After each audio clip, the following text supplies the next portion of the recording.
प्रभु यीशु मसीह के मधुर और जलाली नाम में आज दिनांक 4 फरवरी दिन शनिवार को हम आप सब श्रोताओं का हार्दिक स्वागत करते हैं। आज के दिन के लिए वचन लिया गया है भजन संगीता की पुस्तक उसका 51 अध्याय 19 पद। वचन कहता है कि तब तू धर्म के बलिदानों से अर्थात सवांग पशुओं के होम बलि से प्रसन्न होगा, तब लोग तेरी वेदी पर बैल चढ़ाएंगे। प्रियो, वचन कहता है लूका उसके 18:10 से 13 वचन में कि दो मनुष्य मंदिर में प्रार्थना करने के लिए गए। एक फरीसी था और दूसरा चुंगी लेने वाला। फरीसी खड़ा होकर अपने मन में यो प्रार्थना करने लगा कि हे परमेश्वर, मैं तेरा धन्यवाद करता हूँ कि मैं और मनुष्यों की नाई अंधेर करने वाला, अन्यायी और व्यभिचारी नहीं, और न इस चुंगी लेने वाले के समान हूँ। मैं सप्ताह में 2 बार उपवास करता, मैं अपनी सब कमाई का 10वांश भी देता हूँ।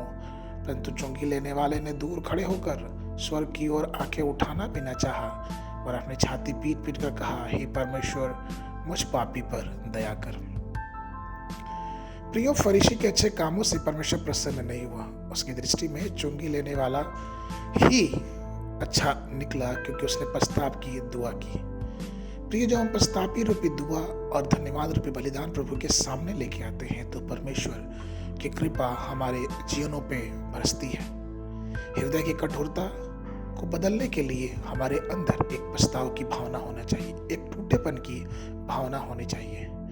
पवित्र शास्त्र हमें इस बातों को 3 तरीके से समझाती है। पहला, कि हमारा हृदय तब टूटता है जब हम परमेश्वर के वचन को मन से सुनते हैं। वचन में लिखा है कि जब प्रेरित पतरस पवित्र आत्मा के अभिषेक से भर गया और वचन सुनाने लगा तो लोगों के हृदय छीन गए। प्रेरितों का काम उसका 2 अध्याय 37 पद। परमेश्वर का वचन हमारे हृदय में एक हथौड़े के समान कार्य करता है। इब्रानियों की पत्री उसका 4 अध्याय 12 पद कहता है, क्योंकि परमेश्वर का वचन जीवित और प्रबल और हर एक दुधारी तलवार से भी बहुत चोखा और जीव और आत्मा को और गांठ गांठ और गूदे गूदे को अलग करके आर पार छेदता है और मन की भावनाओं और विचारों को जांचता है।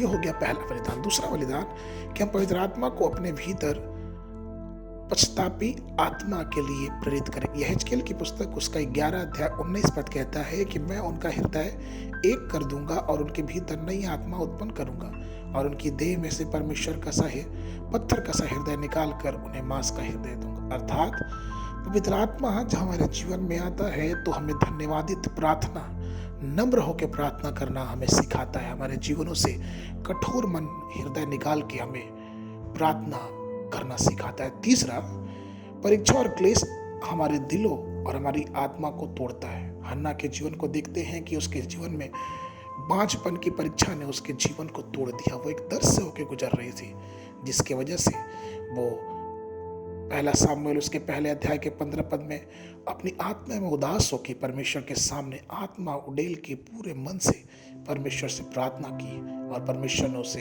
एक महान भविष्यवक्ता सामुएल की माता होने का सौभाग्य दिया। प्रियो, हमारा भी परमेश्वर से प्रार्थना, हृदय से दुआ हमारी भी उसके सामने होनी चाहिए, जो कि एक बलिदान स्वरूप होना चाहिए। वचन कहता है कि उसे टूटा हुआ मन ग्रहण योग्य है।